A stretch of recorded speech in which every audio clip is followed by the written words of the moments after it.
Hello everyone and welcome to video number 2. After watching this video, you will be able to specify the functional units of a computer and draw the block diagram of a computer. Let us begin with this. When we use the word computer, a picture something like this comes to our mind. You have a system unit, sometimes called the CPU. Two output devices are shown here, two input devices are shown here, and one external storage device is shown over here. There may be more output devices, more input devices. For example, you may have a set of speakers, or you may have a projector connected to it, or you may have a digitizer as an input device, and so on. Okay? We will see what we mean by functional block diagram, that is the things that are within this CPU, what are connected to it, and so on. Okay? A block diagram is a structural representation of the computer. When we say input, this block represents all the devices that are connected to the computer and give input into the controller. You can see the arrow is going in, so this is input device. Similarly here, if you see the arrow is coming out, so all these devices are output devices. And the big box that we have shown up here, this is the central processing unit.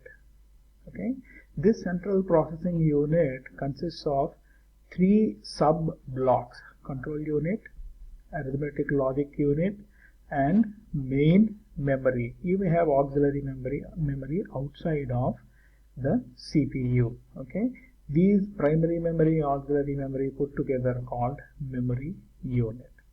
At this moment you may not understand or appreciate this block diagram, but as we go along, when you gain familiarity and when you use the system in lab, you will understand what we mean by control flow, what we mean by data flow. Data is flowing into the computer, through the computer, and coming out. The information is coming out. We'll briefly see what is this input device, what is this output device, what are these control unit, arithmetic logic unit, and memory unit. Okay. At this point, let us all understand and remember very strongly that in its most basic form, a computer understands only two things: 0 and 1. Okay, that you need to remember. We'll see more about it as we go along the course, but at this moment let us understand that clearly. Input unit converts the data given, that is, when you press a key, something like this, when you press the key A, this is actually what is happening in the keyboard, and the computer receives this. Okay, it may be used to transmit data into the main memory. Examples of input device are keyboard, mouse, digitizer, and so on.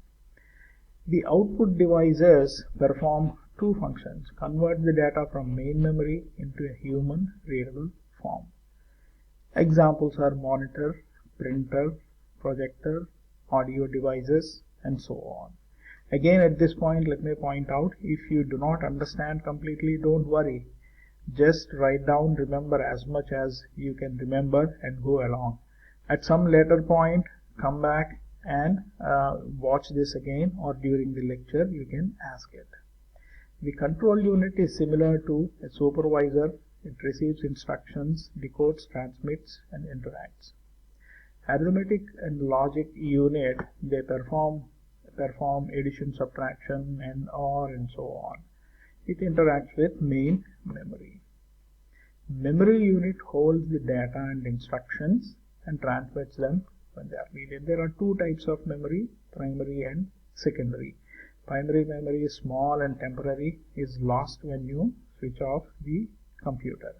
Secondary memory is vast and permanent. So in summary, a computer system consists of input unit, output unit, central processing unit, control unit, arithmetic logic unit, and memory. That is all for now. Have a great day.